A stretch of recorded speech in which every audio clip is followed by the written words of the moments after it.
Ano na, silent mode ba na? Tinuruan ka ba ni Shelo? Oh, naka-silent mode siya, pero may tinuturo sa akin ni Sheila ba, silent mode. Pero may kinukuha siya na talagang tigil lahat ng incoming. Nakalimutan ko lang kung paano. Hindi, okay na yan. Nakatigil na yan. Oo. Oh, pero may Dinosaur ka talaga, Ronald. Toxic nga, di ba? Toxic dinosaur.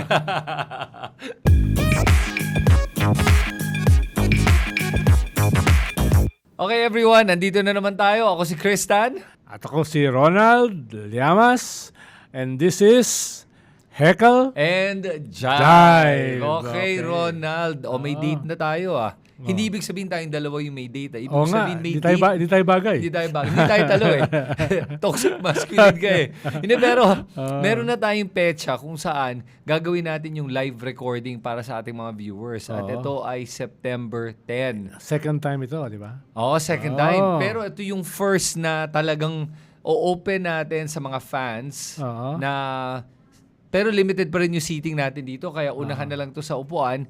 It'll be after work, mga 6 p.m. Magme-make kami ng formal announcement dito sa channel natin. So yung mga detractors natin, katulad nila Richard Seydarian, Ay, kailangan sila magbayad. Shelo Magno, hindi natin imbitahin yon? Alam mo pwede, pampagulo lang. Oo. Di ba? Para may naman, may konting Pero pwede natin patayan ng mic. Pag pwede. natin gusto yung sinasabi. May Diba? pagpindot tayo, pwede yun. Pwede rin may eject button. Diba? Sino i-eject mo, si Richard? Si Richard. Hindi naman si Shelo. Hindi si Shelo. Huwag naman si Shelo, baka mamaya. Delikado yun. Delikado para sa'yo. Assassin yun. Oo, no? So, Baka lasunin yung kape natin, mahirap na. Hindi, pero Ronald, this week, parang first of all, dahil sa ulan, dahil sa bagyo, walang impeachment this week. Yeah, merong isang araw, di ba? Meron. Nung Monday ba natuloy? Hindi, nung Tuesday. Tuesday pala yung natuloy. Tama. Isang araw, di ba? Oo, si Gina Acosta. Oo, at inamin ni Gina Acosta na utos talaga ni Vice President lahat ng kanyang ginawa. Una kasi dinidiin siya ni Amy Di ba dapat kasalanan lang ng disbursing officer yan? Sabi ng COA, hindi po, dahil every step of the way may pirma yan ng head of office. Tapos, ayun, kinonfirm ni Acosta. No? Pero hindi lang yun Hindi lang yung sa pirma The fact that inutusan siya gumawa ng isang bagay na labag sa batas. Yes. Di ba? Pwede siyang maging state witness. Parang inamin din niya na binigay niya yung pera kay Colonel La Chica na bawal din. Oo nga. Oo, na bawal din. So marami siyang ginawa na bawal sa utos ng kanyang boss. Oo nga. So hindi lang siya ang madadamay dyan. At yung principal niya ang matatamaan yan, no? Pero ito kasi, binanggit na niya dati ito sa Quadcom. Pero yung iba iniisip, baka bawiin. Hindi niya binawi, no? At sinubukan niya magdrama na hindi siya nakakaunawa ng Tagalog o Jinglish, no? Eventually nagtagalog at nag-Jinglish din, di ba? Nung pinagalitan ni Sen Tulfo. Oo. Saka si Ligutan, Waray Bisaya rin yun No, marunong yung magsalita kaya kinakausap siya, di ba? Bait nga ni Ligutan di ba? Oo, parang tayo mabait. Talaga. Hindi, pero alam mo yun ang maganda kay Ligutan yung strategy niya Nasabi niya hindi tayo magkaaway. Gusto lang natin malaman ng katotohanan. Pero nakikita mo na si Gina Acosta, sinusubukan niyang sundan yung script. Yes, pero diba? Mahirap i-sustain yun Oo, mahirap Oo, mahirap. Gusto mo, ikaw yung fall guy talaga. Yun ang dulo nun Oo nga. No? Tingin ko na pag-isipan na rin niya na matagal yan. Nakita naman niya yung chief of staff ni Bong Revilla, no? Nakulong at namatay sa kulungan. Grabe. Dahil siya yung fall guy, no? So, ayaw siguro niyang mangyari sa kanya yun. Oo. Alam mo, naaawa talaga ako dito sa mga tauhan ng mga politiko na to pag ganyan. Na talagang willing, hindi mo alam kung willing o wala silang choice. Dahil yung iba siguro, baka tinakot pag magsalita ka. Ano gusto mo, kulungan o yung pamilya mo, may mangyayari. may mangyayari sa pamilya mo. Halimbawa, yung mga lahat ng kasama ni Bong Revilla nanatiling non-bailable na ang pagkakakulong. Si Bong lang ang nakalaya. Kaya nga bad trip si Jinggoy ngayon Para bakit siya naka-bail? Parehong kasong hinaharap namin. Diba? Bakit siya may bail, di ba? Bakit nga ba, Ronald? Mahina daw yung ebidensya. Sabi nung dalawang justice buti na lang yung head nung kanila, nung sala nila, ay sinabi, hindi pwede yung bail na yan. Non-bailable ito. Tsaka strong yung evidence. Okay. Paano hindi magiging strong yung evidence? Hindi. Binagbigay ng cash, no? Several hundred millions, no? Ang sabi nung dalawa, walang digital footprint eh. Cash nga eh. Paano makakaroon ng digital footprint, di ba? Pero Ronald, para sa akin kasi ang nakapagtataka talaga, bakit kay Jinggoy, enough evidence, non-bailable. Pero kay Bong, suddenly, not enough evidence. Pareho lang naman ang MO ni Jinggoy at ni... Parehong-pareho ang kilos ni Jinggoy at ni Bong Revilla. Yes. Matagal na silang magkasama, parehong nagsishare ng notes o paano mo ginagawa. Pero linawin natin, baka doon lang sila nagkapareho. alam mo, toxic masculine ka talaga. Yan talaga. Katabi lang kita, madadamay ako sa pagka-toxicity mo. Wala naman ako naisip pahiwatik. Sabi ko lang, doon lang naman sila magkapareho. Sa ibang mga bagay, magkaiba sila, di ba? Maraming bagay. Pwedeng sa pananamit, pwedeng sa workout. Itsura. Sa itsura. Marami naman. Type. Isa mahilig mag-basketball. Yung isa mahilig naman sa basketball players. Sino toxic na yun? Ay, wala akong sinasabi. Hindi ibig ko sabihin parang, di ba, may mga iniidolo ko mga basketball players. Paliwanag ka sa presinto. So, anyway, speaking of paliwanag, Ronald, parang yung isang kasama natin medyo nadadala sa mainit na usapan ngayon, si Christian Esguerra, yung kaibigan natin. Ano bang nangyari doon, Ronald? Alam mo naman si Christian, pag galit yan, galit siya sa national budget ngayon. Talagang medyo matalas ang bibig niyan, no?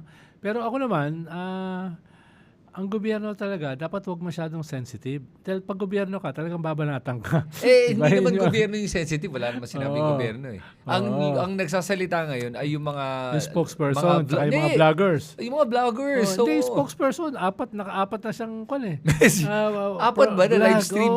Nakita ko mga dalawang ginawa ni Auntie Claire na live stream. Nagulat din ako eh. Sabi ko, dapat alter ego siya ng presidente. Spokesperson ka. Pag nagsalita ka, parang nagsasalita yung presidente. Wala kang sariling buhay. Okay. Kaya dapat pag spokesperson ka, ang inaaway mo, binabanatan mo, pinupuri mo, ka-level mo. Diba? So sinasabi mo hindi niya ka-level si Christian Esguerra? Oo, definitely. Si Christian, ka-level natin yun eh. Uy, ano ko magagalit si Christian sa'yo niyan? Di ba sabi niya, journalist siya. Journalist ka ba? Oo, journalist. Presidente pa ako ng USC Journalism Society. Journalist ka ba? Oo. Ayun naman pala. Magka-level ka, hindi ako journalist kaya sorry. Parehas kami editor ng mga newspaper sa UST noon. Ibang generation lang siya. Okay, sorry. The Flame, Varsitarian, no? Hindi siya nag-The Flame, Varsitarian sa diretso. Okay. At nagtuturo siya ng journalism. Ayun yun. Okay. So, ako natutulog ako eh. Ayun. Sa journalism class. Level up siya kasi nagtuturo siya, ikaw hindi. Yes, hindi. Di ako ngayon, talagang yung self-esteem ko medyo bumababa na sobra. Parang hindi ko ma-imagine na mababa self-esteem. Kasi hindi ako journalist. Ikaw imagine mong mababa aking self-esteem. Teka, hindi ko ma-imagine. Pero Ronald, sa akin, beyond that, tingin ko, may ginawa bang mali si Christian Esguerra dito?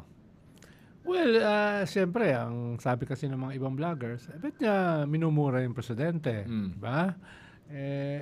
Siyempre, ang mga podcast kasi walang kanyan hindi yan TV eh. No? Wala yung MTRCB. Oo nga. Pwede kang, paano, kung mura lang, mas marami akong mura pag nasa podcast ako. Yun na nga. Oo. Lalo na dun sa podcast namin ni Manny Mugato. Ay, oo. Ayun, nag-PPI ako ron. Talaga? PPI ako ron. Buti hindi ka nag-PPI dito. Hindi, ito, decente ka eh. Nag-PPI ako ron. So, may mga ibang mga na talagang kwan din ako. Lalo na pag mainit ang ulo ko. No? Alam mo, dito sa mga local officials na sinisisi yung high tide tsaka climate change para sa baha. Ganun? Hindi yung sarili nilang role as LGUs. No? Ayan, umiinit ang ulo ko dyan. No? Pero iba naman kasi to kasi ang nangyari nga dito, sinabi nga ni Christian na parang kinwestiyon niya na tanga nga daw, either tanga or kasabot daw si BBM, kaya nagalit yung mga loyalist na vloggers. Nag-iwan naman siya ng question mark, no? Dahil nga yung kumbaga the buck stops with you eh. Presidente ka eh. Tapos ikalawa ay baka kulang yung mga nakukulong. At kung kulang ang nakukulong, parang what's happening, di ba? Yung kaya pinitik din niya yung mahiya ka naman campaign. Dahil nga walang nahiya eh. So anong gagawin mo sa mga walang hiya? No, yung ganun ba na mag-reflect sa iyan. Bawa itong mahigit sa linggo na baha, ang sisisihin ng tao yung bossing, di ba? Yun yung hindi ka, alam mo, ako presidente, hindi ganun kadaling maghugas ng kamay sa lahat na nangyayari. Siguro para sa akin lang, Ronald, parang ganito yan eh. Siguro nabanggit lang nga ni Christian dahil sa frustration, di ba? Pero para sa akin, siguro bilang isang journalist, you're held to a slightly higher standard. Not even slightly, higher standard talaga, di ba? Na parang siguro kung gusto niyang ipalabas na journalist siya, di dapat ganun din yung ugali niya pagdating sa pagva-vlog niya. Tingin mo, kahit na opinion, di ba? As a journalist, shouldn't you hold yourself to... Dati kasi talagang siya, ANC, diba? Inquirer, etc. Pero nung lumipat ka sa podcasting, sa vlogging, nag-iiba rin yung kultura eh. Diba? Yun yung, halimbawa kami, nagbabalatan kami dalawa eh. Oo nga. Doon sa kwan na, hindi namin pwedeng gawin sa ANC dati. No? Nung gines niya ako dati sa ANC, hindi kami pwedeng maganunan. Pero doon sa podcast, pwede kami magkantuhan, di ba? So, medyo gray area rin yan eh. No? Hindi na yan yung kwan eh. Halimbawa, dito, yung type ni Jinggoy ng mga basketball player. Hindi mo pwedeng sabihin yan sa TV, di ba? Hindi naman ako journalist. Ako pwede ko sabihin yun. Pero may nagreklamo nga sa akin sa MTRCB. Dahil tinawag kong idiots yung mga politiko. Yun na nga. Ayun, bawal daw pala yun sa TV. Sa internet hindi naman. Pero at the same time, napansin ko nga naman din na kahit si Christian na hindi lang yun ang first time na may tinawag siyang tanga. Tinawag niya mga DDS. Mga tanga. Ang dami ko tinatawag na tanga. Tinawag din niya sarili niyang tanga. Mga senador, tinatawag kong tanga. Kawatan. Siguro sa akin, naiintindihan mo naman din kung bakit naman nagalit din yung mga loyalista dito. Oo. Ang kwan ko lang, siguro, yung mga vloggers, trabaho nila yan eh. Di ba? Oo. Bakbakan yan eh. Di ba? Ang sinasabi ko lang, yung spokesperson ng presidente, maghunos dilina. Diba? Siya lang yung, at kahit pa atras ka na, no? Wag na kasi ikaw. Hindi naman kailangan eh. Parang ikaw yung nagli-lead ng attack eh. Ayun kasi siya yung may pinakamalakas na boses. Tapos parang yung mga iba mong mga, ang tingin dyan ng mga iba, ito mga kwanto, mga tao ni Claire to, yung ganyan-ganyan, na kumukuyog, di ba, yung gano'n, no? Ako, may mga gano'n din akong mga kaibigan, mga network, no? Pero hindi ako spokesperson eh. Ibig sabihin, pag may kaaway ako, marami rin kakampi sa akin. Pero hanggang lang naman, di ba? Hanggang banatan lang naman online, di ba? Siyempre. Hindi naman ako violent eh. Alam mo, Ronald, ako pa talaga, paminsan-minsan na ako yung kinakabahan na. Pero Ronald, sa ganun na. Pala, yung kung sa'yo. Hindi mo na naman dinala yung Captain America Shield. Dala mo? Sa baba. Ayun, okay. Hindi ko lang iakyat. Okay, so Ronald, siguro, ang mensahe ko na lang para sa mga viewers at sa mga sumusuporta kay BBM, ay, intindihin na lang natin na nadala din yun sa frustration. Hindi ko pinapawalan sala si Christian. Tingin ko rin naman, siguro siya din hinay-hinay din ng konti. Para sa akin lang Well, yung mahalaga kasi rito, sino ba nakikinabang dito sa away na ito? Diba? Yun yung okay. Tapos dapat maunawaan din nila, ang main na critic o main na binabanata ni Christian ay yung mga DDS, yung mga kalaban nila. No? Kaya, yes, kung magdi-disagree kayo, edi ikanto nyo, di ba? Okay lang naman eh. Pero after a few days, tigil na. Focus na doon sa main enemy, di ba? Yun lang naman yung sinasabi. Mag-uubos ng oras sa isa't isa. Merong mga mas malalaking halimaw na dapat banatan. Diba? At saka hindi lang yun. Tama ka doon. At saka pag-isipin mo, kahit binanggit niya yun, hindi na kailangan palakihin yung issue. Kasi kung tutusin, binanggit niya sa isang sandali lang yun eh. Sa haba nung pinag-usapan, sa dami na napag-usapan na mas malaking bagay, tulad ng totoo nga, yung corruption nga nangyari, isang sandali lang na nabanggit niyan, napalaki pa yung issue na hindi naman kailangan lumaki. Kasi ngayon, baka ma-distract ang tao sa totoong kalaban. Yes. Kasi sa atin, sasabihin ko na may mga kilala akong mga BBM vloggers. Okay naman sila. At sabi ko nga, siguro one day magbabanatan tayo ulit din eh. Pero at least yun, alam natin yung parang level playing field. Ito yung labanan. Hanggang dito lang tayo. Sa ngayon, may mas malaki tayong problema. Tutukan lang natin muna to. Sa susunod, parang si Richard, binanatan ko lang siya ng 2 araw doon sa kanyang Sub-Saharan Africa. Uy, kawawa naman si Richard. Bumanat ka pa doon. Pero 2 araw lang, di ba? 2 araw lang. Yung, tapos tuloy na rin. Walang personalan, di ba? Walang personalan. No? Yung ganun ba? Pero para sa akin, suporta pa rin tayo. Ako suporta ako kay Christian Esguerra. Pero support ko din yung mga BBM vloggers. Kasi tingin ko naman, maayos din naman sila kausap. Wala naman ako nakikitang problema. Hindi rin lahat. May iba din na medyo. Pero diba? Generally, parang okay naman sila. At hindi tulad, I'm sorry talagang, kasi pag yung mga DDS talaga na vloggers, ibang level kasi. Ayan nga, di doon sila mag-focus. Diba? Yun yung talagang, isipin mo, ginagawa ng mga DDS vlogger, todo mura. Araw-araw, minumura ang presidente. Yung anak ko, si Lovely, inaaraw-araw nila eh. Di ba yung mga ganun? Kaya nga, pagmumura, pang-iinsulto, panlalait, yun ang ginagawa ng mga DDS. Araw-araw ginagawa nila yun eh. Ba't sa akin di masyado? At saka bakit wala bumabanat sa'yo? Ba't wala kang bumabanat sa'yo, Ronald? Kahit tinitignan ko yung mga komento sa natin, wala masyado. May konti, pero... Binabalata ko rin naman lahat, di ba? Sige ka. Sige ka. pero sabi ko nga kay Christian, may call kasi na mag-unsubscribe sa kanya. Sabi ko, Christian, paano ako mag-unsubscribe? Hindi naman ako subscriber. At saka hindi lang yun. Wala ka namang YouTube. I-unsubscribe sa'yo, di ba? Yung Facebook, baka pwede. Saka kahit balata nila ako, mapupulot nila sa akin. Oo nga, kasi wala ka namang paki kung may subscriber ka. Wala di ba? Pero Ronald, sige. Tapos napansin ko rin nga ngayon na parang ang usapan ay yung maraming mga iba't ibang mga personalidad na binabawi na yung mga salita, maraming mga manufactured na mga testimonya, tulad nung yung pag-recant ni Orly Gutesa. Nagulat ka ba? Yung 4 na Marines. Yung 4 na Marines. Pero nagulat ka ba? Yan ang tanong ko. Yung Gutesa hindi. No? Exactly. Expected na yun dati. Yun na nga di ba? The very fact na ang tagal niyang nawala. Di ba? Nagtago tapos, talaga. Kahit nung may hawak ng Blue Ribbon, hindi na siya bumalik. Ayaw nga bumalik. Diba? Diba? Kaya expected naman yan. Kaya nga parang nung lumabas yung balita, parang walang nagulat eh. Parang okay. Ano tingin mo mangyayari dyan?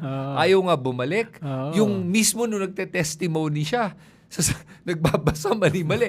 Paki-script. Stick na lang to the script. I mean, the affidavit. Diyan lang tayo, Talaga ini-spoon feed siya eh. Pinupuntahan pa siya ni Marcoleta sa upuan niya, di ba? Tinuturo sa kanya kung ano dapat basahin eh. Hindi, nakakatawa yung itsura ni Alcantara. Nakagano'n sa gilid. Gumagano. Umigis-gis si Alcantara. Pinipigil niya. Sabi niya, siguro ni Alcantara, tangina eh. Wala na bang alam to si Gutesa. Anong pinagsasabi niya eh. Pero Ronald, kahit sabihin natin nag-recant si Gutesa, remember, may mga pictures. Yes. Nadala niya yung mga maletang yun. Pero, naalala ko nung tinignan ko si affidavit niya. Pag tinignan mo yung mga pictures, tumuturo sa isang lugar lang. Kay Zaldico. Lahat ng mga pictures nasa bahay ni Zaldico, sa helicopter niya, sa kotse niya.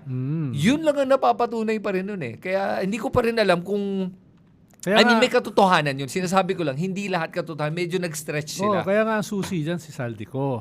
Yun diba? Na hindi naman siya affidavit, di ba? Wala naman siya rito. Nawawala. So, walang smoking gun. Yun yung problema, di ba? Okay. Tapos, sige. So, sabihin na natin yan yung problema nga natin ngayon. Wala si Zaldico at eto na.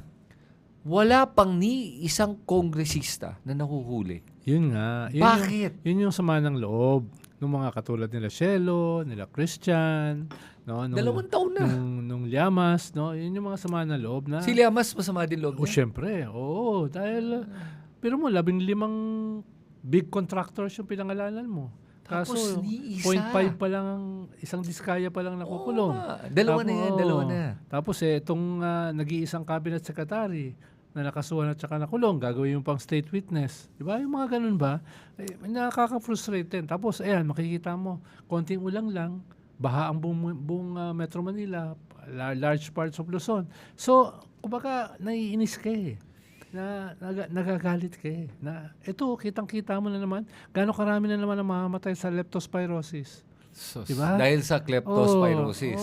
Dahil sa kleptospirosis. Yung, parang hinahanap mo, anyari? No, anyari. Nasaan na yung mga may kasalanan? Di ba may may kulungan nga, nakahanda na, di ba, sa hundreds? Na-bail pa yung isa na nandun, yung pinakanauna.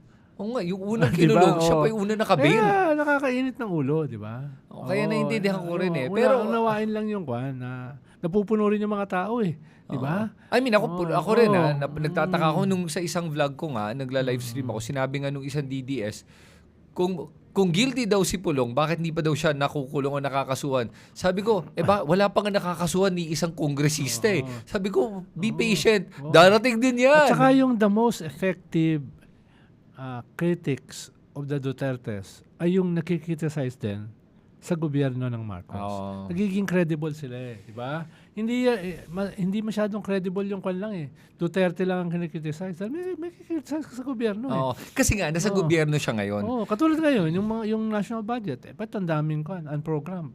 Na naman daw eh. Ba't ang daming allocable, no? Yung ganyan ba?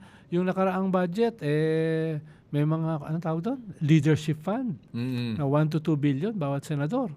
Pero yung leadership fund na yan yung allocables nga. Yes. Binigyan lang ng pangalan. So hindi naman bago yun. Sinabi ni Lacson, hindi yan ibang bagay. Yan yung nabanggit na ni Cabral dati. Pero kulang pa yon. Dahil ang mga allocables ng mga senador, 3 to 5 billion each per year.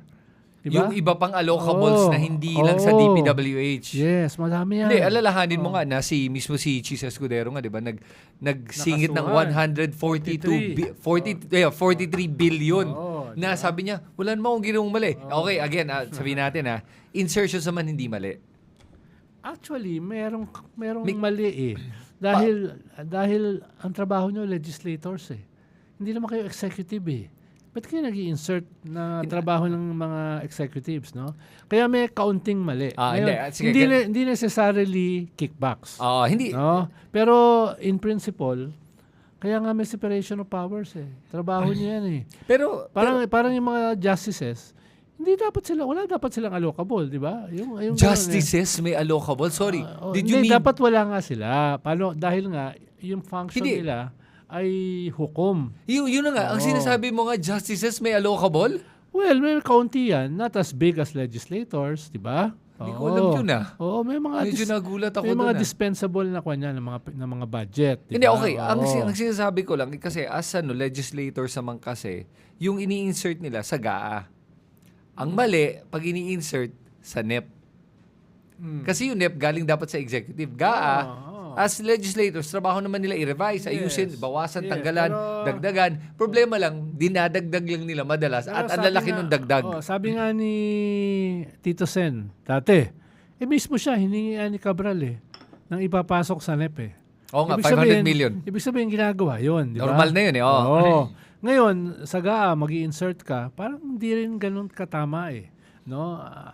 Gusto ko sana magkaroon ng isang sistema na yung executive, yung judiciary, yung legislative. Nga. Para sa ibang bansa, walang ganyan Kaya nga natanggal yung PDAP, di ba? Kaya natanggal yung pork. Tapos yun yung purpose nga nun tapos ginawang allocables at ginawang flood control. Dahil nga, kaya sila tumakbong congressman, senador, para magkaroon nun. Ba't mo tatanggalin? Pero in principle, dapat wala Dapat wala. Oo. Tama si Sen Lacson dito. Tingnan mo yung mga legislators around the world. Ang trabaho nila mag-legislate. Galingan yung legislation. Di ba?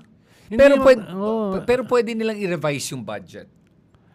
Yes, power of the purse. Oo nga, kasi sila nag-a-approve. Kaso mag-i-insert ka para sa iyo Yun ang may sarili kang interest dito. Mag-i-insert ka para sa either sa distrito mo o sa iyong base, di ba? Sige, so para ma-solve yung problema, yung tanong ko naman si Ronald, baka may ibang paraan kasi, malay mo naman, as a congressman, nag-iisip lang ako na baka lang kung ako yung distrito ko, alam ko may pangangailangan na hindi na nasama nung DPWH. Nasa congressman ako, hindi ko pa pwedeng nagawa na yung NEP. Sabi ko, nakalimutan nyo to. Hindi naman mali na sabihin na... Kakausapin mo yung LGU tsaka national government. O ito, kailangan ng ng aking distrito. Ito, kailangan ng ganito. Pero hindi ikaw ang hahawak. Ano nangyayari kasi sa mga insertion? Sila mismo kasi. Ikaw ang hahawak eh. Ikaw ang hahawak. O kaya, pamilya mo. O kamag-anak mo. Yung bibigay mo yung contract. Kaya nga naging contractor. Yun. Ganun ang ibig sabihin nun. Di ba? Dahil ikaw ang nag-insert, ikaw yung may karapatan kung saan ilalagay yan. Tapos dahil usually meron ka ring ahensya. Di ba? Doon mo ipapasa kayo. Kaya nga mga dynasty ang tawag dyan, di ba? So it replicates itself eh. No? Kaya nagiging susi sa corruption. Kahit sabihin mo na, uy, wala namang katibayan na may kickback. No? In principle kasi mali. To begin with, kasi nga, ang sinasabi mo lang, Ronald, na dahil meron tong sistemang mali, mabilis maabuso to. Yes. Kaya nagkakaroon ng korupsyon. Kaya tanggalin mo na lang ito para kumbaga tinanggal mo na yung source of temptation na gumawa ng kalokohan. Bakit mo isusubo yung temptation? Parang hinaharap mo di ba? Dami kong iniisip na, ano kaya ang temptation ni Ronald Llamas? Hindi honeypot. Ikaw nagsabi nung honeypot. Honeypot o honey trap? Ikaw nagsabi nung hindi ako, pero iniisip ko, ano temptation ni Ronald Llamas? Pag-isipan natin. Bigyan mo lang ako ng mga libro tsaka mga ukay, okay na ako. Paintings? Paintings. Di ba? Di ba? Okay na. Speaking of honey trap, Ronald. Natawa ko dun eh. Speaking of honey trap. Etong sina Jing Paras, nakakatawa talaga yung kanilang mga interview at ginawa ng mga abogado. Nung nagsasalita, parang feeling ko, seryoso nag-iisip ba kayo? Kasi the more you nagbigay ng pera. Sila mismo nagsasabi, nagbigay ako ng pera. May statement talaga. Yung sinabi ng isang lawyer, hindi, meron kang affidavit. Hinanda talaga ng abogado. Pero hindi siya honey trap daw. Kasi yung past naman daw ang pinag-uusapan. Pero still, sabi ni Jing, totoo, nakipagkita ako. Dahil para sa country ko daw to. Dahil corrupt yung mga yan, kaya kailangan natin i-expose na meron siyang kasamang babae na nagda-drugs. Sandali lang. So inaamin mo na gusto mong siraan ng isang tao, character assassination. Bawal yun Ugok din no? Mga pala, yung ugok mura yun mura ba? Mura yun. Sige ka. Baka mamaya mabanatan ka din niya, Ronald, sa pag-aano mo. Baka mag-enjoy pa ako pag binabanatan. Hindi, Ronald, pero sa ganun dito mo nakikita talaga yung yung mga modus operandi ng mga kaalyado ng mga Duterte na madalas nakita mo yung pagfa-fabricate ng mga testigo. At inaamin. Parang si Mike Defensor, inaamin niya. Ano ngayon? Nagbigay ako ng pera. Tulong yun sa mga Marines. Sa mga Marines. Hindi ba niya alam, tainted yung kanya mga Marines? Dahil binigyan niya ng pera para magtestigo laban sa isang kwan. At napansin mo yung common pattern? May naghahanda ng affidavit nila na abogado. Tapos pag nagkamali ng basa, lalapitan para ituro. Ayun correct. Na nga. Diba yung, may briefing pa bago nung Saan ang galing to mga to? At least tayo, na hindi naman natin gagawin yon, pero at least kung gagawin naman natin, mas maayos-ayos. Oo nga, airtight naman dapat. Pero yun na natatawa lang ako na yung level nung pagplano nila, parang ang bilis naman hanapan kayo ng butas, kaya kayo nayayari sa mga ginagawa nyo Correct. Sana naman ayus-ayusin nyo yung kwento nyo. Correct. Hindi yung ganyan. Pero I'm glad nga na medyo low-level scammers tong mga to kasi dahil sa ginagawa nilang katangahan, sinabi ko yung word na tanga. Mura rin yun. Makancel ako. Pero dahil sa ginagawa nilang katangahan, nahuhuli sila sa sarili nilang bibig, di ba? Kaya hindi ko nga alam kung talaga, sana talaga, may nabubudol pa ba sa ating mga Marami pa rin. Ayun ang problema. Pero yun ang trabaho ng ganito mga programa para mabawasan yung nabubudol. Tingin ko ang laki na nababawa. Nakakabusog ng puso yung kanina nandun ako sa Bertis North. Kami lumalapit. Kinekwento nila, natututo sila sa ganitong mga programa. Tapos talagang heartfelt yung kanilang appreciation. Totoo. Yun yung kaya, yun naman yung kahit walang bayad, kahit konti ang subscriber, dito ba ilan man nanonood? Mga 13? Diba yung nakakabusog ng puso na nakakasalubong mo yung 13 na yun. Oo nga eh. Tapos pupurihin nila yung mga pinag-usapan nyo. Tapos memorize nila. Oo nga, naalala nila. Ako nga, nakakalimutan ko na yung mga pinag-usapan natin. Oo, naalala nila. Di ba? Totoo yun. Tapos nakikita mo talagang very heartfelt yung kanilang appreciation. Okay. So, sa inyo na lahat ng bayad. Maleta. No? Allocables. No? Alam mo, Ronald, para sa akin, itong mga nangyayari sa ating bansa ngayon ay hindi ko alam kung paano na sa 2028, papuntang 2028.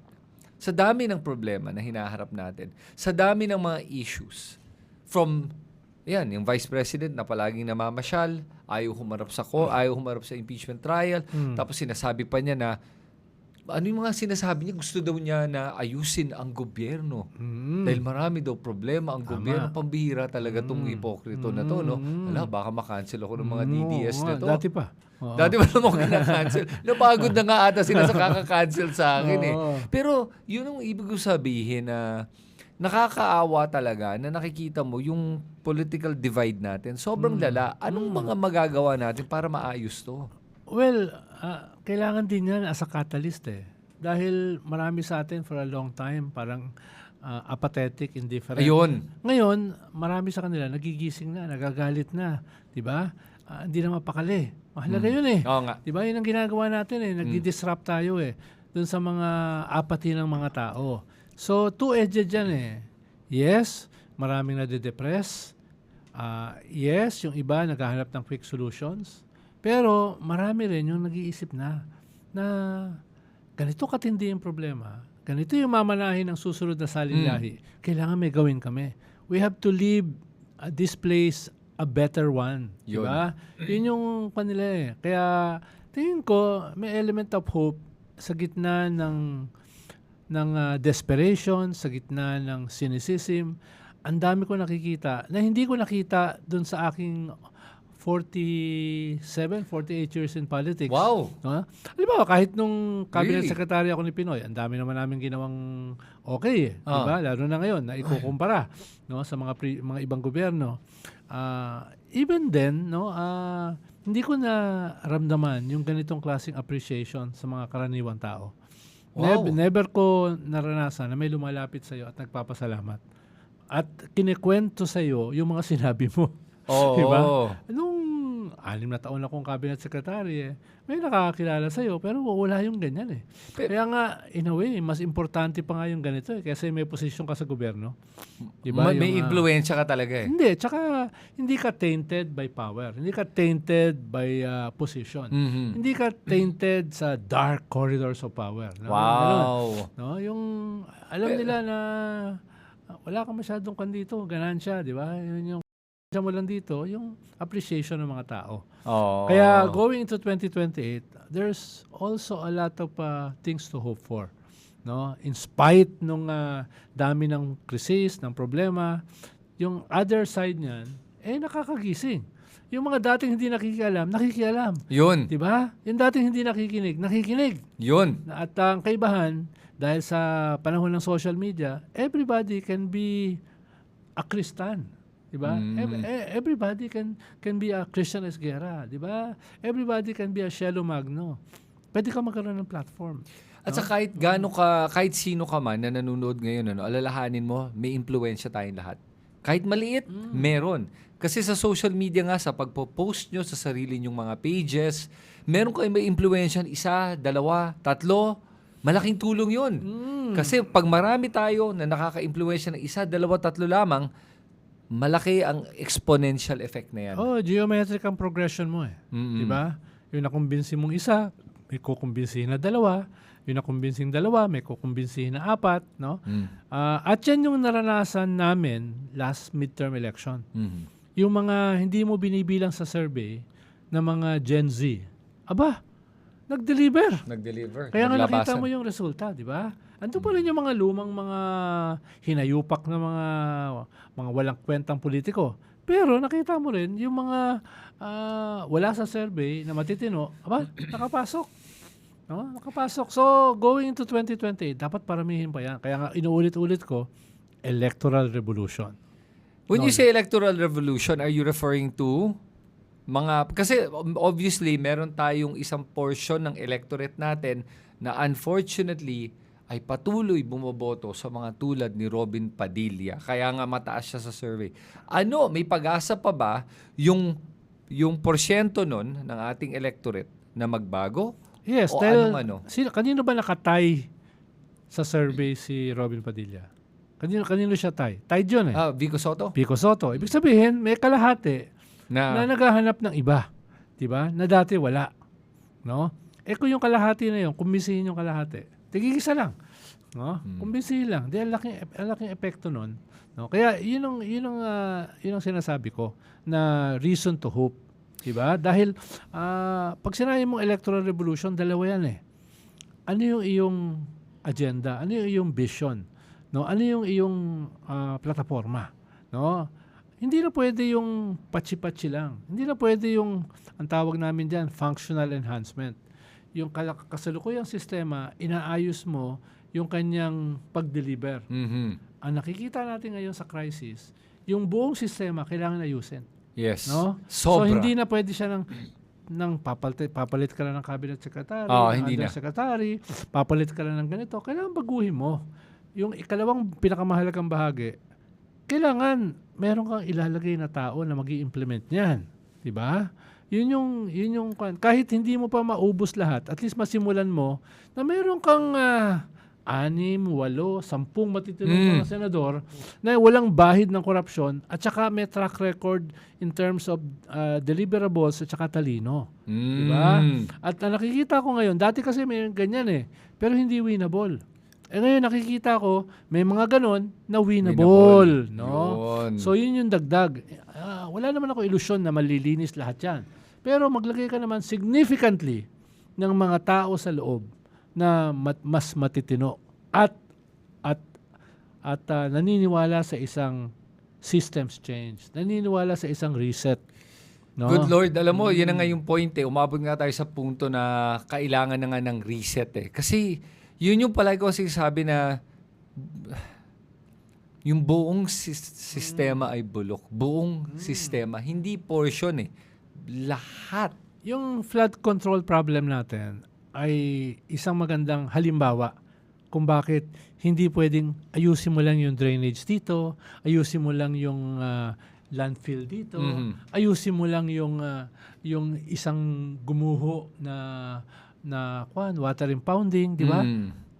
Dapat magkaroon ka na ng isang bagong drainage system na holistic, isang bagong waste management system para walang babara sa drainage. Isang bagong flood control system na yung lahat ng tubig ulan, katulad sa Japan, ay naiipon at pwedeng gamitin as potable water or para sa agriculture, and in the process, create jobs and create electricity, etc. Yung ganun ba, hindi pwede ron ang patsi-patsi. Kailangan doon a change of the entire system of flood control. Ganun din sa politika. No? Yun ang sinasabi ko. An entire change of the entire... Hindi pwedeng patsi-patsi lang, aayusin mo lang, DPWH lang, education lang, lahat. Yes, dahil, halimbawa, yung pinag-uusapan natin kanina, di ba? Insertions, allocables, di ba? Etc. Magpapatuloy yan in different forms. Na, diba? Hanggang ipagbawal mo completely. Dahil yung sistema mo, clientelism. May, di ba? Yung sistema mo, patronage. Yun, patronage diba? politics. Yung sistema mo, dynastic. Di ba? Yun yung kwan eh. Meron kang ginawang anti-dynasty law na pro-dynasty. Yun yung sinasabi ko na hindi pwedeng patsi-patsi. Di ba? Pag ganun, Ronald, actually natuwa ako, na-realize ko, hindi ka pala ganun ka-cynical. Medyo hopeful ka pa pala. Kasi akala ko ako yung dapat na optimistic. Hindi, ikaw.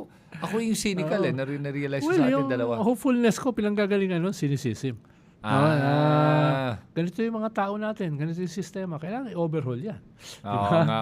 Dahil lalo lang magiging cynical at saka apathetic ang tao. Kung makikita nila, ayuda lang naman eh. Lugaw lang eh. Ang binibigay sa kanila eh.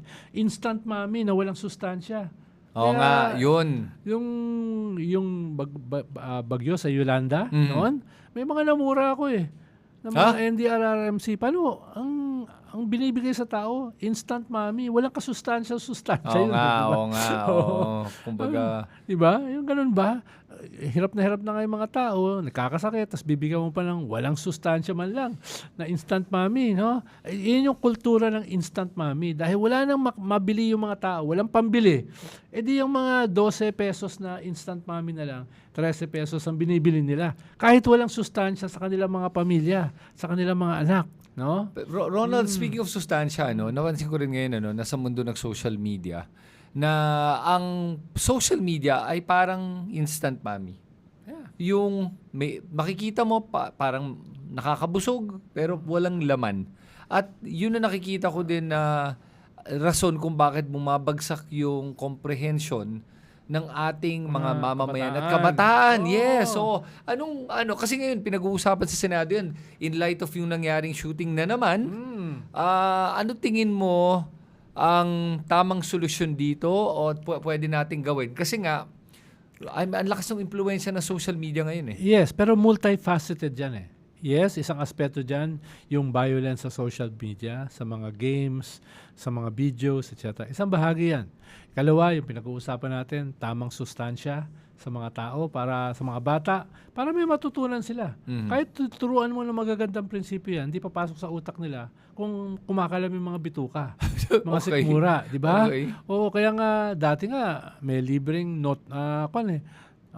Nutriban ang tawag namin. Oo nga, Nutriban, naalala ko yun. Tsaka gatas, di ba? Dahil kahit pa paano, may minimum na sustansya yung mga tao, tsaka vitamins, di ba? Ikatlo, leadership by example. Halimbawa, yung sumisigaw sa Davao, di ba? Yun nga. Na kung ano mga sinasabi, mga bata. Dahil ang icon nila, si Duterte. Ang icon nila, violent. Yes. Ang icon nila is mass murderer. Yep. Diba? Magbigay naman kayo ng mga bagong icons, diba? Na matitino. Ikaapat, yung mga batas natin. Diba? Itong pinagmamalaki nilang Robin Padilla Law, no, na hindi na available na illegal possession ay masyado nang maluwag, 'di ba? Kaya nga sabi ni John Vic, 98% ng lahat ng krimen dahil sa illegal firearms, 'di ba? Yung mga ganun, mga batas yan eh. 'Di ba? Pero mo, halimbawa itong 2 patayan na nangyari, yung ginamit na barel ay mga galing sa mga government employees. Yung isa policewoman, yung isa customs head. Oo nga. 'Di ba? So, dapat yan, parusahan niya mga yan. Oo nga.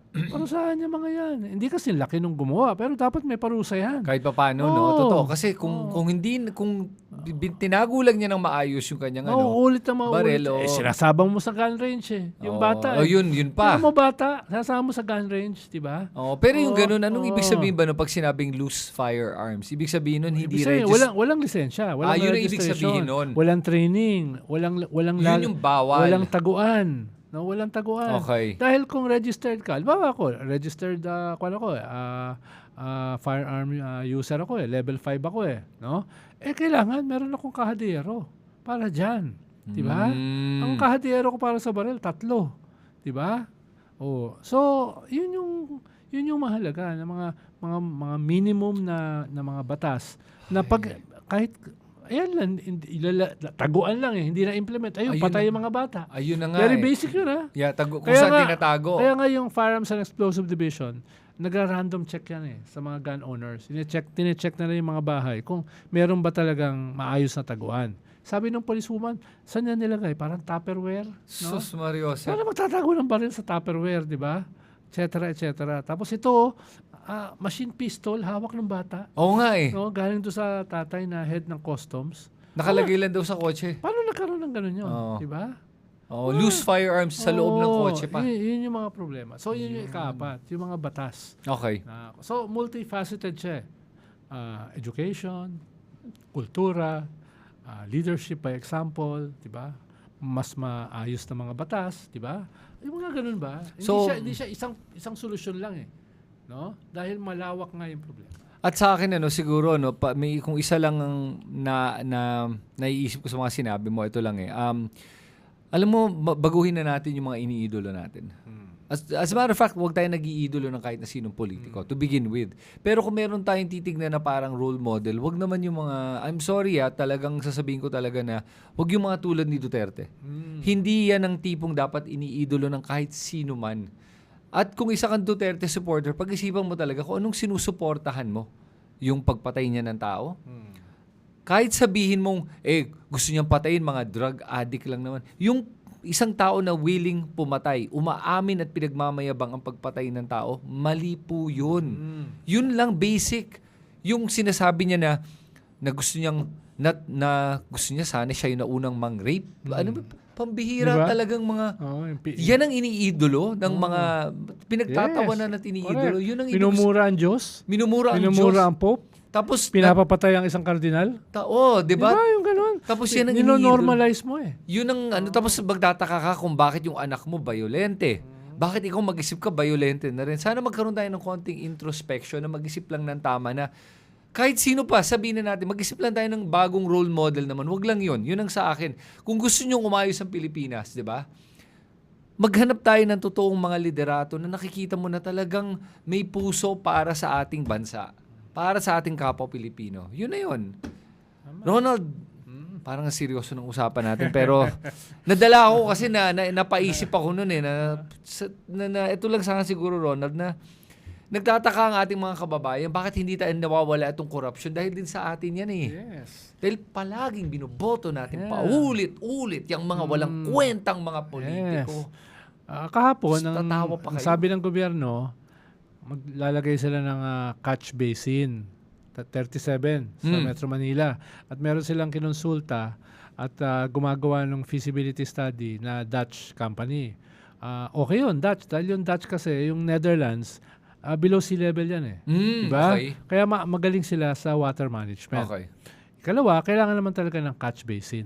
No? Dahil nga, yung tubig ulan, saan pupunta? Sa Tokyo kasi, 75% napupunta sa mga catch basin.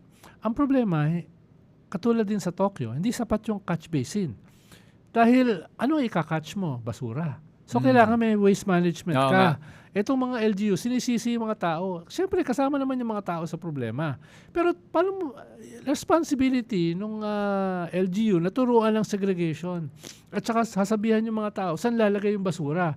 Kung puro kayo landfill, pag bumaha, yung mga basura sa landfill, ano din yan. Katulad ng isang dagat ng basura sa Parañaque, di ba yung nakita mo? So, hindi pwedeng catch basin lang Kailangan meron kang maayos na drainage at maayos na waste management. At pinakamahalaga, maayos na mga politiko. Na hindi kukunin yung budget para sa mga yan at ibubulsa. Diba? Yan yung totoong waste management. Yes. Na mabasura yung mga basurang politiko. At least yung mga basura, yung bahagi niyan, biodegradable. Yung mga basura mong politiko, hindi toxic yun Toxic at saka plastic. Mas malala pa yun doon sa mga radioactive steel rods na ni-raid ni Matibag sa Davao ba yun? Parang radioactive waste. Several thousand years bago ma-degrade, di ba? Ganun din yung ating mga politiko. Grabe. Grabe, several decades bago mawala, no? Pero Ronald, alam mo, salamat sa oras mo ulit at least ikaw hindi ka masyadong toxic. Konti lang. Konting toxic lang, At sa mga viewers, excited na ako dahil eto na nga, meron na tayong petsa para sa ating live recording. At dito, magbibigay tayo ng mga mugs, t-shirt, ng mga cups, t-shirts. Interactive yan. Interactive yan. Pwede magtanong, pwede makipagkwentuhan. Pero wala kaming pambili ng mug at saka t-shirt kung wala magsasubscribe. Oo nga, ayun. Kaya please. At kung magagalit kayo, hindi kayo makakapag-unsubscribe kung hindi kayo subscriber. To begin with. Diba? Yan, kaya mag-subscribe na kayo guys at salamat sa mga viewers natin. Ronald, salamat ulit. At pag may mga komento kayo, sulat nyo sa comment section sa baba. Kahit na violent comments. Basta comments lang.